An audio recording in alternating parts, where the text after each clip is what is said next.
बिस्मिल्लाहिर्रहमानिर्रहीम। अस्सलाम वालेकुम नाज़रीन, मैं हूँ साकिब बशीर। इस वक्त हम इस्लामाबाद की कचहरी में मौजूद हैं। एक बड़ा ही अहम और बड़ा गैर मामूली मामला पेश आया है और ये केस है नूर मुकद्दम कत्ल केस। इस केस में बज़ाहिर तो सुप्रीम कोर्ट ऑफ पाकिस्तान से जो मरकज़ी मुजरिम है ज़ाहिर ज़ाकिर जाफ़र, उसकी सज़ाए मौत को बरकरार रखा गया था और उसके हवाले से सेशन कोर्ट में, फिर हाई कोर्ट में और फिर उसके बाद सुप्रीम कोर्ट में ये प्ली ली जाती रही कि इसके हवाले से एक मेडिकल बोर्ड बनाया जाए और उसकी जहनी कैफियत ठीक नहीं है।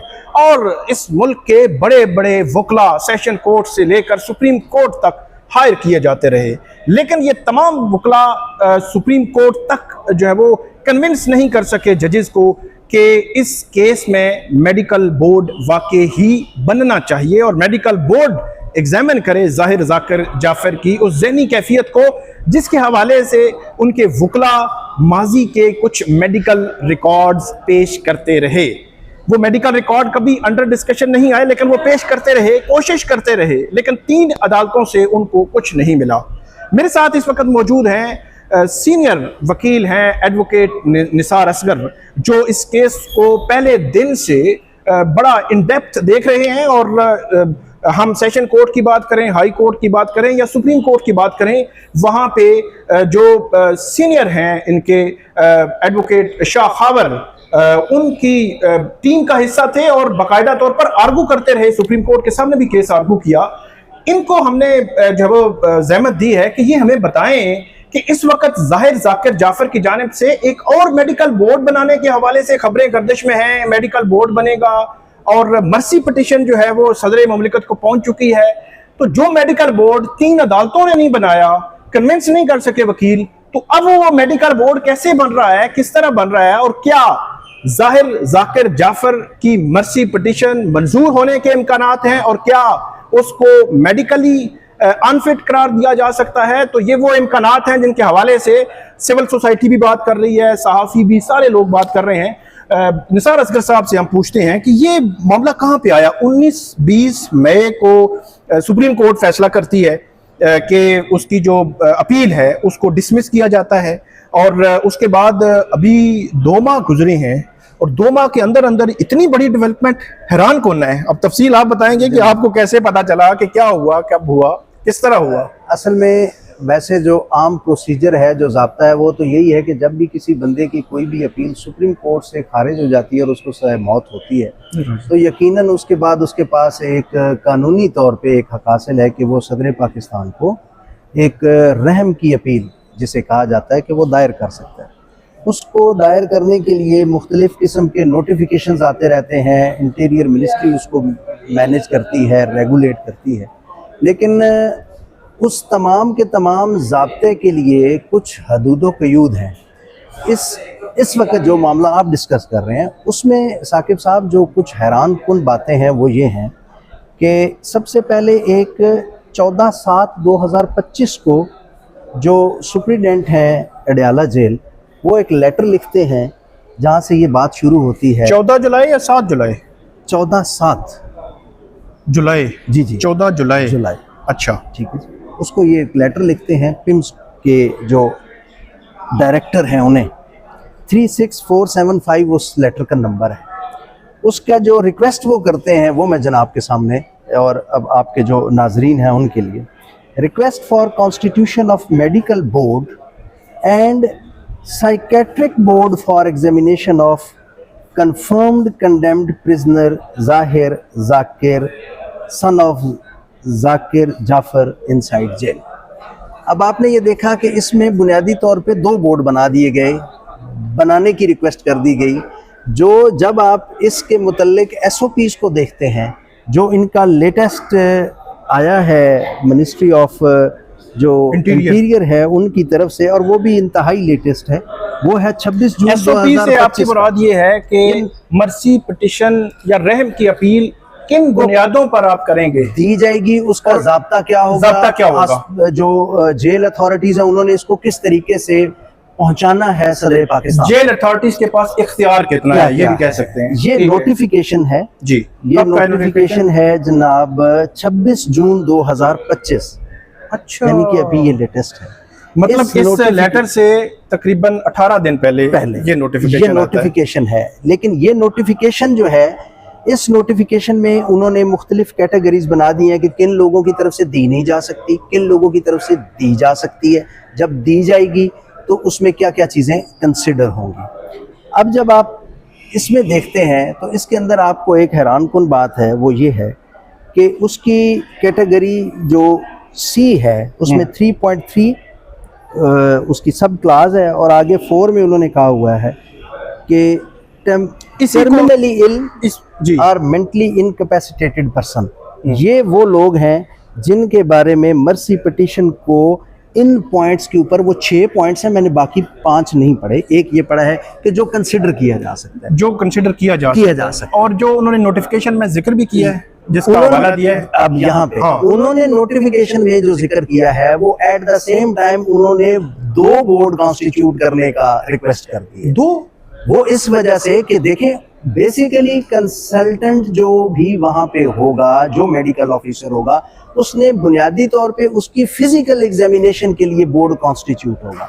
अगर वो बोर्ड इस नतीजे पे पहुंचता है कि इस जो मुजरिम है इसके लिए मजीद किसी फर्दर एक्सपर्ट ओपिनियन की जरूरत है, वो कोई भी बीमारी हो सकती है, वो साइकोलॉजिकल भी हो सकती है, रिकमेंड करेगा कि फिर वो बोर्ड बनेगा और वो अपनी फाइनल ओपिनियन देगा। लेकिन यहाँ पे इन्होंने ये किया है, वही जो लेटर मैंने जनाब को सबसे पहले रेफर किया है, उस लेटर के अंदर उन्होंने वो जो कहते हैं ना कि जिसे वो टांगे को घोड़े के आगे इन्होंने लगा दिया है, इन्होंने जनाब उस 14/7 वाले ऑर्डर में डायरेक्टली मेडिकल बोर्ड और साइकेट्रिक बोर्ड भी जो है वो बनाने का, which is otherwise not required. आपको मेरी मतलब आप ये कह रहे हैं कि जो प्रोसीजर बताया गया है 26 जून के वजारत दाखिला के उस नोटिफिकेशन में, उसके मुताबिक किसी भी कैदी जो रैम की अपील कर रहा है उसको एग्जामिन करने के लिए मेडिकल बोर्ड तश्कील दिया जा सकता है। लेकिन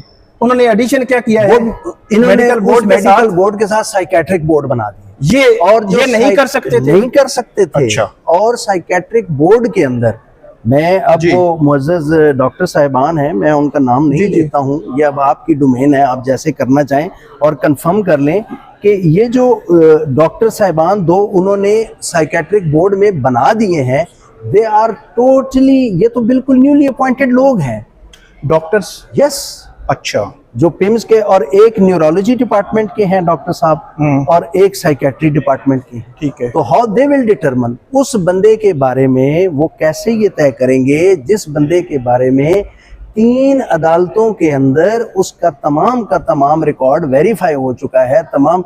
और आपको भी याद होगा हाई कोर्ट में पिटीशन दायर की, लेटर ऑन उस पिटीशन को उन्होंने कहा कि हम प्रेस नहीं करते।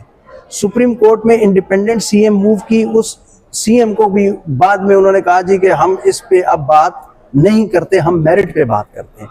तो अब इसके अंदर जो सबसे बड़ी एक नजर आ रही है, एक ऐसी कोशिश नजर आ रही है कि अर्लीस्ट पॉसिबल टाइम पे इन्हीं जो है न्यूली अपॉइंटेड डॉक्टर्स के जरिए कोई भी एक फेवरेबल ऑर्डर या कोई भी एक लिया जा सकता है मुमकिना तौर पर। ये इम्कान है और आपको खदशा है कि इस तरह का ऑर्डर लिया जा सकता है। यकीनन। अच्छा, इसमें जो चीज मजीद क्लैरिटी हम कर देते हैं अपने देखने वालों के लिए कि निसार असगर साहब ये कह रहे हैं कि जो प्रोसेस में मेडिकल बोर्ड लिखा हुआ है, इन्होंने मेडिकल बोर्ड के साथ ये कहा है कि उसका साइकेट्रिक बोर्ड भी, और ये इस वजारत दाखिला के नोटिफिकेशन के मुताबिक जो अडियाला जेल के सुपरिटेंडेंट हैं वो नहीं कर सकते थे कि ये बोर्ड बनाया जाए। उन्होंने मतलब इख्तियार से तजावुज किया, ये कहना चाह रहे हैं। उन्होंने सिर्फ उसकी फिजिकल कंडीशन के मुतालिक बोर्ड बनाना है। उस बोर्ड ने ओपिनियन देनी है फर्दर के इसकी ये आगे फर्दर इसको प्रॉब्लम है, या हम समझते हैं कि उसकी क्लैरिटी के लिए इसकी फर्दर एग्जामिनेशन चाहिए। अच्छा, इसमें अब जो है वो बोर्ड किस पोजीशन पे है ये सारा केस? आज जनाब उस बोर्ड ने अपनी फाइंडिंग देनी है। आज उस बोर्ड ने अपनी फाइंडिंग जो है वो देनी है। आज वो टीम्स में है।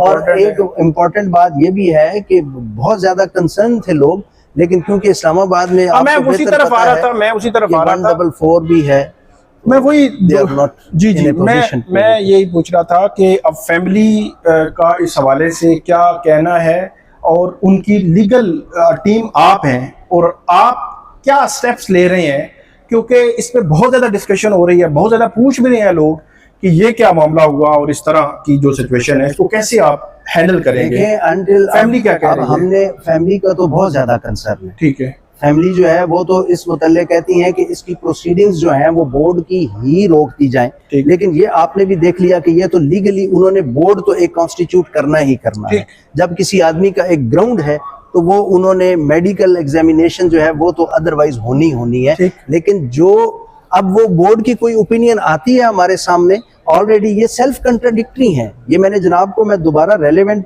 उस नोटिफिकेशन का एग्जैक्ट मैं आपको पढ़ देता हूं कि वो क्या है। On receipt of the application the concern superintendent jail shall process and submit the mercy petition to the provincial home department within 5 working days containing the following record. कौन कौन सा? Summary of the case, detailed of the cases application जो उसने file की है, और latest medical examination report.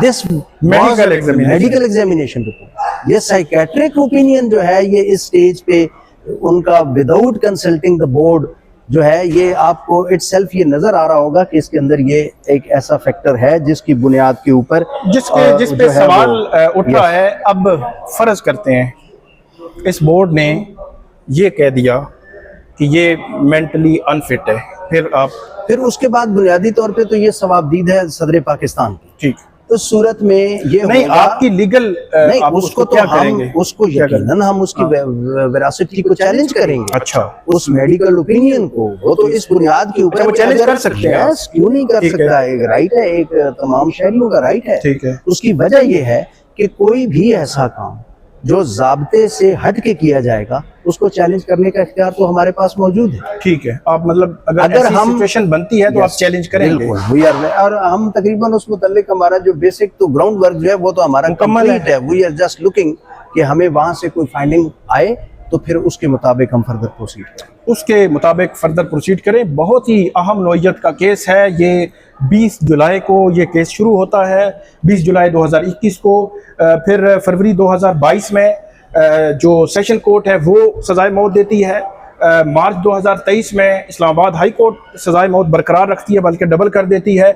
Supreme court में मामला जाता है तो मई 2025 में सुप्रीम कोर्ट जो इस्लामाबाद हाई कोर्ट ने डबल की थी सजाए मौत, उसको फिर जो है वो सिंगल में कर देते हैं, और जो उस पर रेप का जो इल्जाम था उसमें उन्होंने उसको उम्र कैद कर दिया। दूसरे लफ्जों में जो फरवरी 2022 में सेशन जज अता रब्बानी साहब ने फैसला दिया था, तकरीबन उस फैसले को जो है वो बरकरार रखा गया, और अब इस केस में नई सिचुएशन डेवलप हुई है। बहरहाल देखते हैं कि अब ये बोर्ड क्या ओपिनियन देता है और उस पर क्या आगे लीगल प्रोसीडिंग्स होती हैं। एक चीज तय है कि कल भी आपने बलोचिस्तान में एक वाकया देखा, इससे कबल हम एक जंग में एक वाकया देख चुके हैं। ये वाकयात मैं ये नहीं कह रहा कि सिमिलर नेचर के हैं, लेकिन कहीं ना कहीं इनके लिंक्स आपस में मिलते हैं।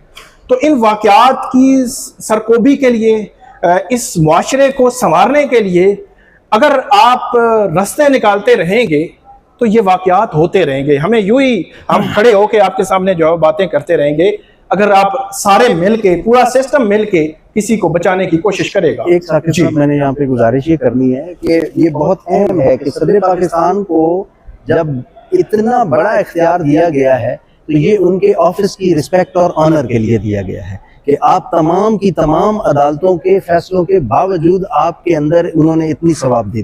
तो अभी जो मौजूदा हमारे सदर साहब हैं वो जिस पॉलिटिकल पार्टी से बिलोंग करते हैं, मोहतरमा बेनज़ीर भुट्टो ख़वातीन के लिए शायद मेरे ख्याल में पाकिस्तान में उनसे बढ़ के किसी ने नहीं काम किया, और अभी उनकी जो मोहतरमा आसफा हैं, बख्तावर हैं, इस हमारी तो जो फहम है और हमारी जो एक्सपेक्टेशन है वो इस प्रेसिडेंट ऑफ पाकिस्तान से ख़वातीन के हक़ में बेहतर से बेहतर फैसला करने की हैं। ये मेरा अपना एक ज़ाती राय है, क्योंकि वो मजबूत लोग हैं, उन्होंने कुर्बानियाँ दी हैं।